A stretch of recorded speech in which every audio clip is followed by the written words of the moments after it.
It is 100% true that what you long for also longs for you. Many people who go through breakups think that their partner has forgotten them. The person they were with no longer wants them and has forgotten them. But it is not true. In my opinion, they just don't want the version of you who is desperate and needy. Instead, they want a version of you that has very high concepts of self. Now, this does not mean that they no longer desire you or don't think about you. They do all of these things, too. It is not like you are only the one who is thinking about them. They are also thinking about you. At the core level, we are all one. We are all connected, so what we feel about another reaches out to them. If we long for them, they too long for us. They are not admitting that to you right now, but they surely will if you clearly understand today's video. They will reach out to you, and there is a very high possibility that the two of you will get back together. There are people who applied this knowledge and manifested their specific person, and today's video is about one of them. This is the story of a woman who got separated from a specific person and moved to a different city. After 20 years of no contact with her partner, she all of a sudden had this desire to be with him, and she got him.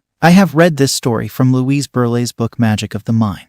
Louise was Neville Goddard's student, and in her book, she shared the astonishing story of Donna. Donna was deeply in love with a person. She was getting engaged to him, but they had a fight, and she broke the engagement. She moved to another city because she thought changing her surroundings and creating a distance between herself and her partner would help her to move on and would make her forget the love story they had. But it was a foolish idea for her because, when she moved to a new city, she left her family and friends behind. Not only that, she was constantly thinking about the man and their breakup. In the new city, she lost interest in making new friends. Her daily routine consisted of working and staying at home. This continued for some time and became a very dominant pattern that impressed her subconscious mind.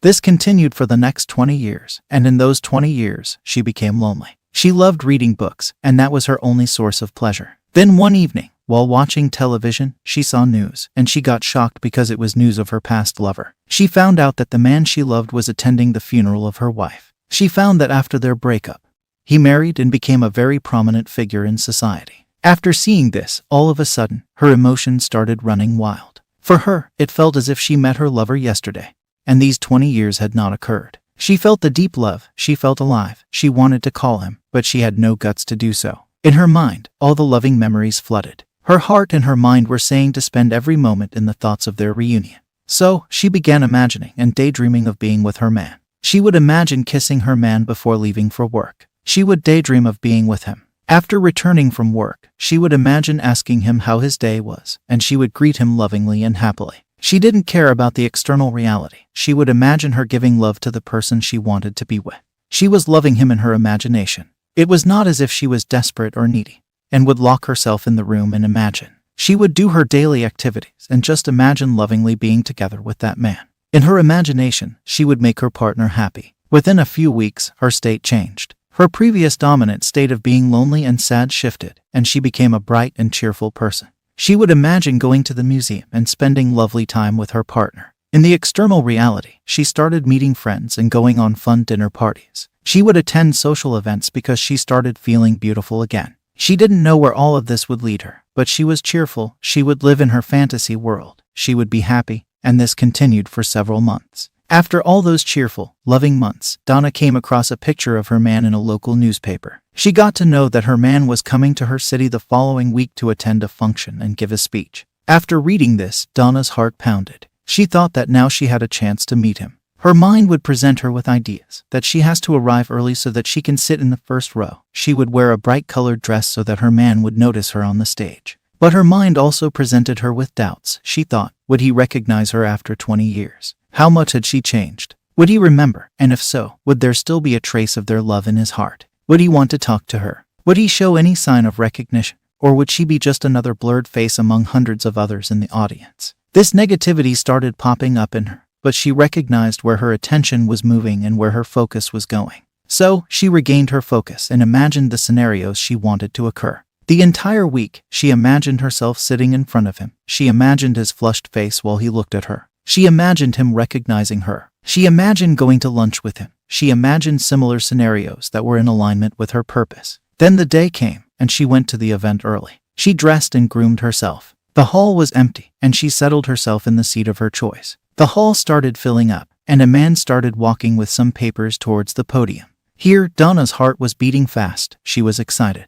The man came to the podium with a huge smile on his face and looked at the audience, but showed no awareness of Donna's presence. Donna was fully focused on him. She paid full attention to what he was saying, his body language, his clothes, and his gray hair. After a few minutes, when he was in the middle of the sentence, he noticed Donna and took a pause, and his face became flustered by looking at her. Donna's imaginary acts were taking place. She got stunned. She was looking at him continuously. The event got over, and everyone began to leave the hall. Suddenly someone came and touched the arm of Donna and told her that the speaker wanted to meet Donna at the back of the stage. The man was surrounded by a few people, but as soon as he saw Donna, he said, "Excuse me for a moment," and he walked towards her. The man was surprised and was glad that he had met her after so many years. He asked Donna for her card and asked where he could meet him after lunch. Donna fumbled and, while taking her card from her purse, dropped her purse on the floor, along with her lipstick, mirror, and everything else scattered in the room. She was nervous, the moment seemed frozen, and the men in the room gathered all the stuff and gave it back to Donna.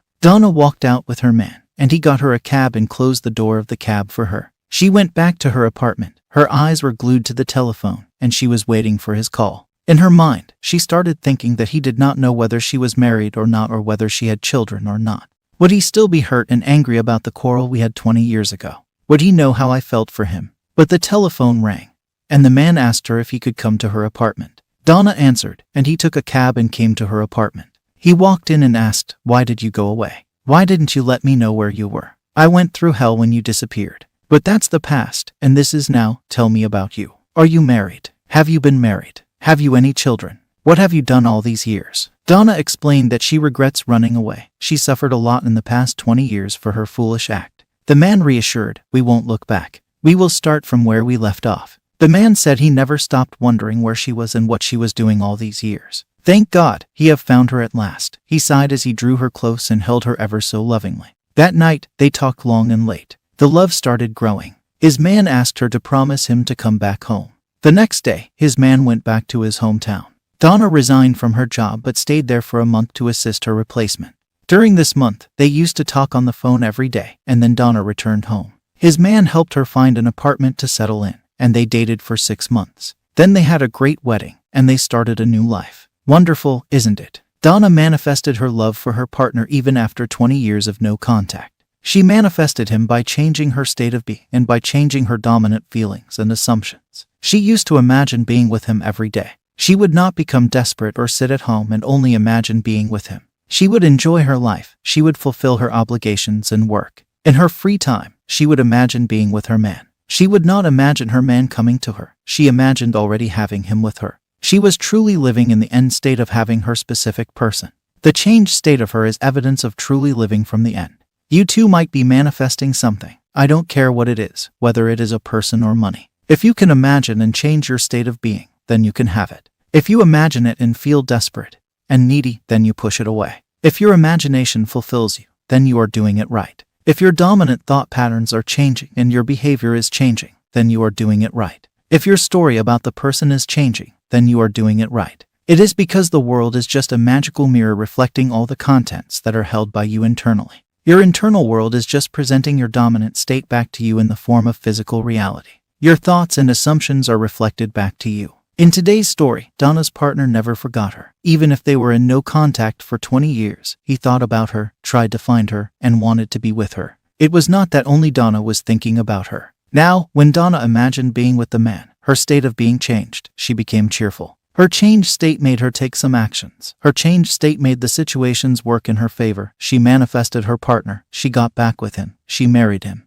This is how you achieve your goal. You don't complain, you don't react, and you don't indulge in negative thoughts. You simply move your attention towards the loving thoughts. You move your attention towards the loving imaginary acts. You change your state of being by doing this. But I have seen people become desperate and needy. They behave as if their lives depend on a specific person. They put the person on a pedestal. They forget that their person is a part of life and that they are including that person as a part of them. They forget that their state of being matters. They imagine and feel needy, desperate, and sad. That happens only because they limit themselves to the idea that nothing is possible to them. They limit themselves to ideas based on current situations.